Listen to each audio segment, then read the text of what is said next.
இன்றைக்கி வாங்க பார்க்கலாம். இன்றைக்கி நம்ம வந்து வாழைப்பூ பெரட்டல் தான் செய்ய போகிறோம். இங்கே பாருங்கள், வாழைப்பூ வந்து நான் உரித்து கட் பண்ணி வச்சுருக்கேன். இப்போ நம்ம வந்து வாணலில் போட்டு கல் உப்பு கொஞ்சம் போட்டுக்கலாம் வேகிறதுக்காக. மஞ்சத்தூள் கொஞ்சம் போட்டுக்கலாம்.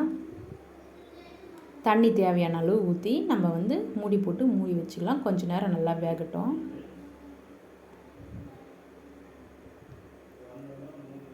பாருங்கள், நல்லா வெந்திருக்கு. இந்த டைமில் நம்ம எல்லாத்தையும் ஒன்றா கலந்து நல்லா இது பண்ணி இந்த ஸ்டேஜ் வந்து கரெக்டாக இருக்குது. இன்னும் கொஞ்சம் நேரம் நம்ம வந்து மூடி வச்சுக்கலாம் நல்லா வேகிற வரைக்கும்.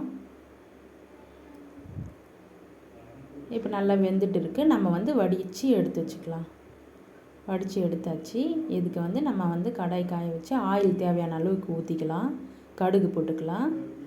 நான் வந்து வெங்காயமும் தக்காளியும் கட் பண்ணி வச்சுருக்கேன், கருவேப்பிலை. அது எல்லாத்தையும் ஒன்றா போட்டு நம்ம வதக்கிக்கலாம்.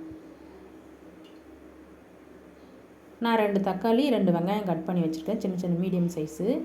நம்ம தக்காளி கொஞ்சம் நிறைய போட்டால் நல்லா தான் இருக்கும். நம்ம அதெல்லாம் நல்லா வதங்கினதுக்கப்புறம் இந்த நம்ம கட் பண்ணி அவிச்சு வச்சுருந்த வாழைப்பூவை நம்ம அதில் சேர்த்து நல்லா பெரட்டிக்கலாம். பெரட்டிட்டு ரெட் சில்லி போட்டிருக்கேன்.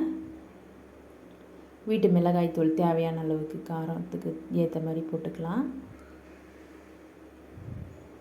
போட்டுட்டு நல்லா கலந்து விட்டுட்டு கல் உப்பு நம்ம ஆல்ரெடி வேக வைக்கும் போதே கொஞ்சம் போட்டிருக்கோம். இப்போ நம்ம கொஞ்சமாக தேவையான அளவு போட்டுக்கலாம். தண்ணி கொஞ்சமாக ஊற்றிக்கலாம், ஏன்னா ஆல்ரெடி வெந்துடுச்சு. நம்ம கொஞ்சமாக தண்ணி ஊற்றி நல்லா பெரட்டி நம்ம மூடி வச்சுக்கலாம்.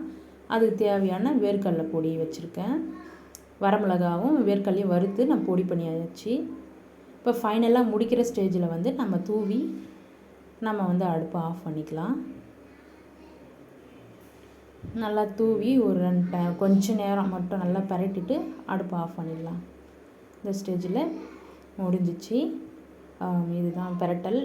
உங்களுக்கு பிடிச்சிருந்தா ஷேர் பண்ணி கமெண்ட் பண்ணுங்கள்.